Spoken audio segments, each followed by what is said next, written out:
segmen bahasa dan kesusastraan, bahasa santun dalam penyiaran. Ya. Dan bersama kita pada pagi ini narasumber kita itu Yang Mulia Dr. Badriah Yusof, merupakan pensyarah dari Universiti Brunei Darussalam. Betul ya?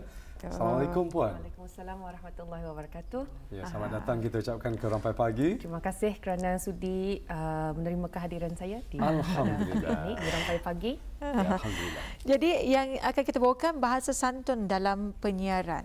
Jadi secara mukadimahnya. Mukadimahnya.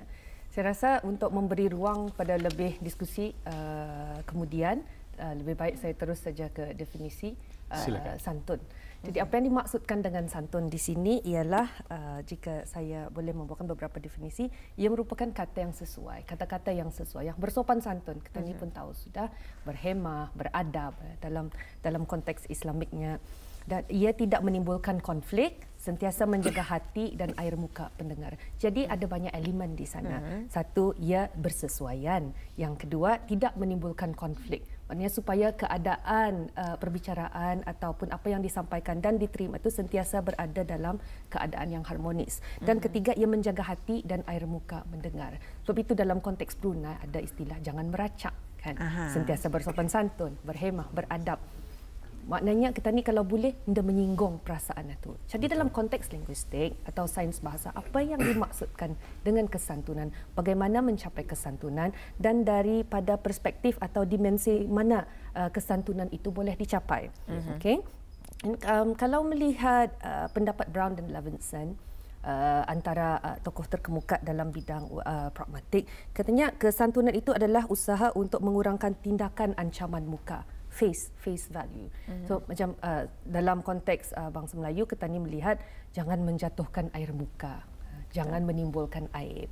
Jadi macam mana, kan, kalau kita ni bercakap ni kadang dia sengaja. Walaupun sebab itu yang indahnya bahasa Melayu ni, ia ada unsur kiasan, sindiran. Kalau marah pun marah-marah bahasa, lembut. Jadi di sana ada elemen kesantunan walaupun dalam bentuk sindiran. Untuk konten pagi ini, konteks pagi ini, saya hanya akan mengutarakan dua sisi daripada perbincangan ini. Yang pertama adalah bagaimana kesantunan dicapai dari segi tekstual. Ia ada dua tu dalam pengkajian wacana. Wacana ni yang apa saja satu senario yang melibatkan ada penutur, pendengar dan isi maklumat. Jadi itu yang fokus pada pagi ini. Yang pertama ialah isi kandungan. Bagaimana menyampaikan maklumat dalam menerusi menggunakan parameter kesantunan ini.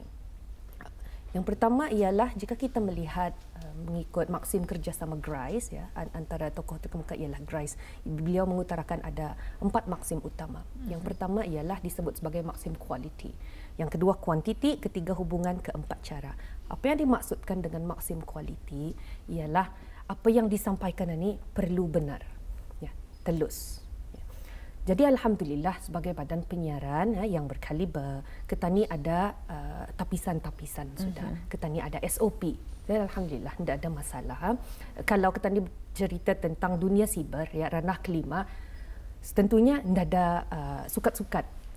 Apa saja dicakapkan. Suatu have your say. Maknanya there is you can talk about anything, basically. Apa saja boleh. Tidak ada orang yang anda kata ni insya-Allah jika tidak mengancam kestabilan negara, jika tidak mengancam kesejahteraan masyarakat, anda kena tangkap insya-Allah.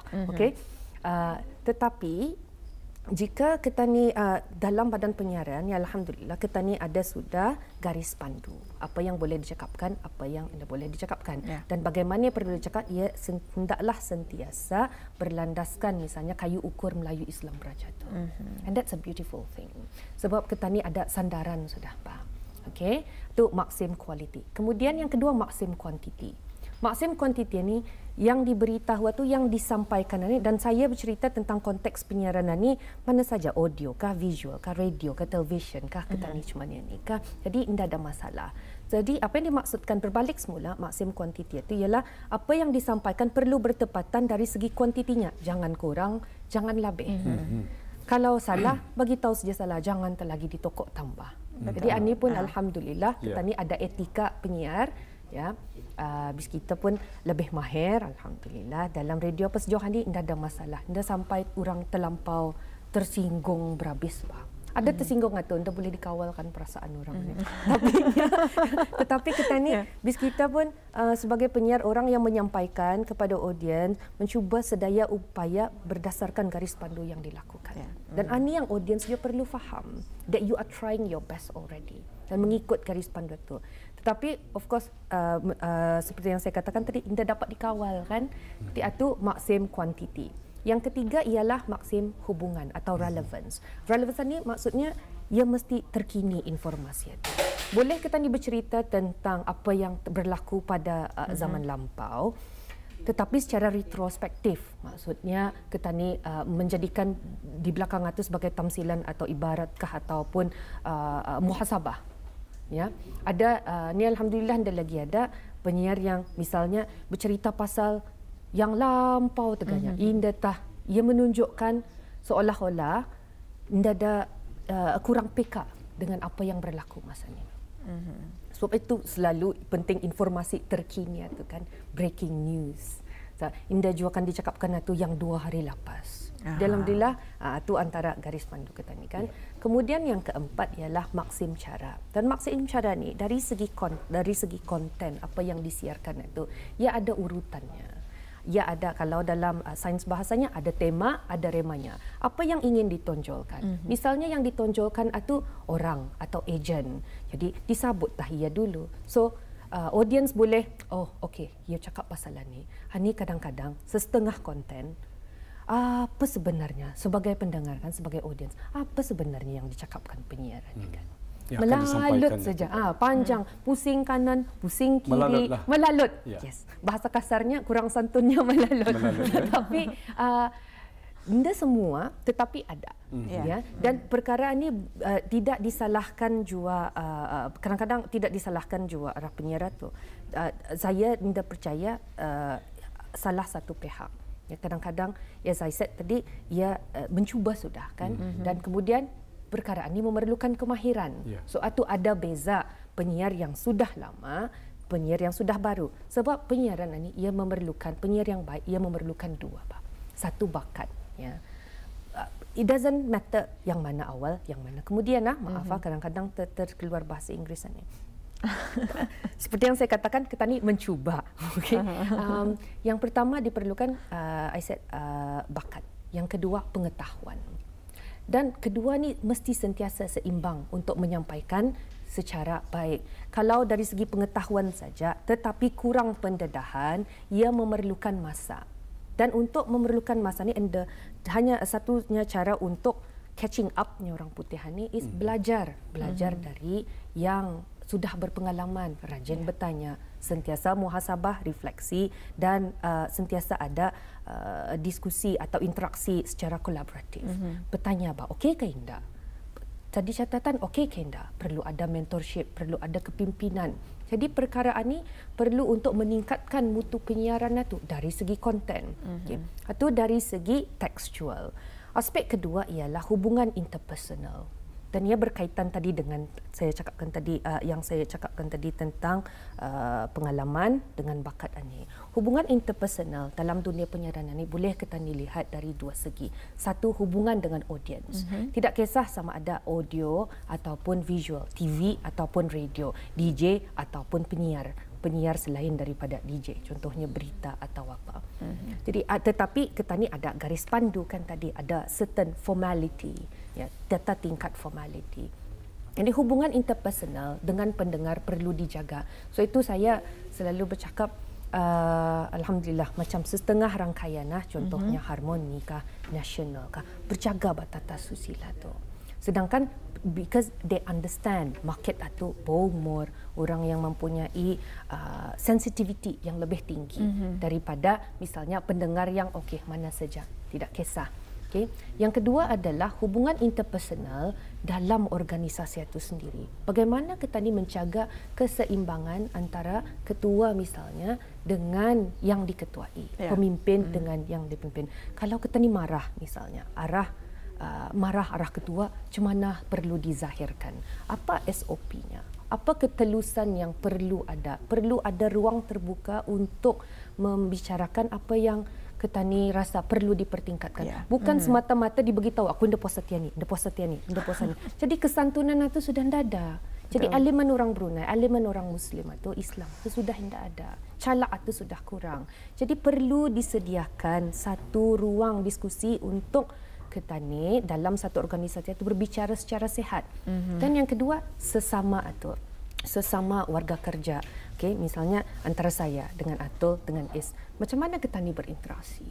Ketani ada saling mendengar. Ya, ketani membagi ruang untuk berbicara. Bukan saya seorang di sini ni bicara bercakap seorang-seorang. Tanya tah kalau ada kan ditanya. Jadi perlu ada hubungan kesaling fahaman dengan mutual respect.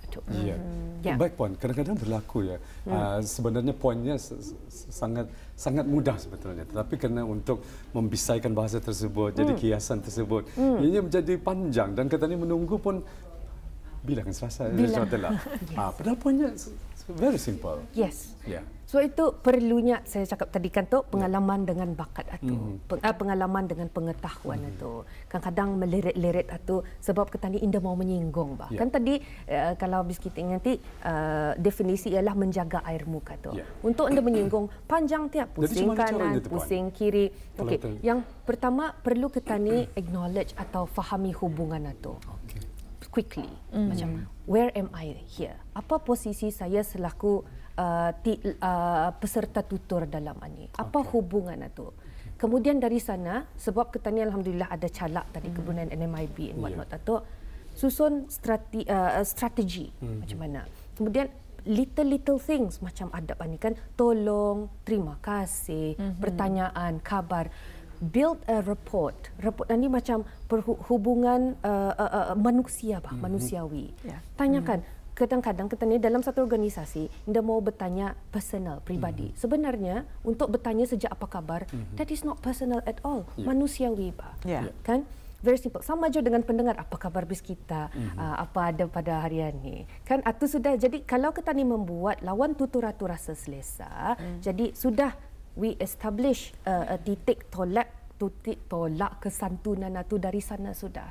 Jadi harmoni dia punya apa tu interaksi sepanjang itu. Jadi itu salah satunya. Dan yang kedua jangan meracak macam informasi dari segi tekstual tadi. Salah satunya maksim kualiti kan dari segi isi kandungan. Okey. Setengah misalnya expression, okey. Dia ada benar dengan tidak berasas itu. Untuk mengatakan sesuatu itu benar dengan indah benar, yes, sebab ada bukti. Tetapi untuk berasas dengan indah berasas itu is very tricky. Sebab masyarakat bukannya bodoh. Masyarakat ini ada banyak tata tingkah. Jadi untuk wrapping up sesi pagi ini, jadi sebenarnya semua ini boleh dicapai. Tetapi at the end of the day dari hati betul. Dan untuk melihat secara lebih detail apa unsur-unsur kesantunan itu memerlukan pengetahuan. Sebab itu yang ketani perlu lebih banyak belajar dari masa ke masa. Jadi sebenarnya memang banyak ingin kita ketahui bahasa santun dalam penyiaran. Namun begitu, terima kasih kami ucapkan Yang Mulia Dr. Badriah Yusof dengan perkongsian sebentar tadi.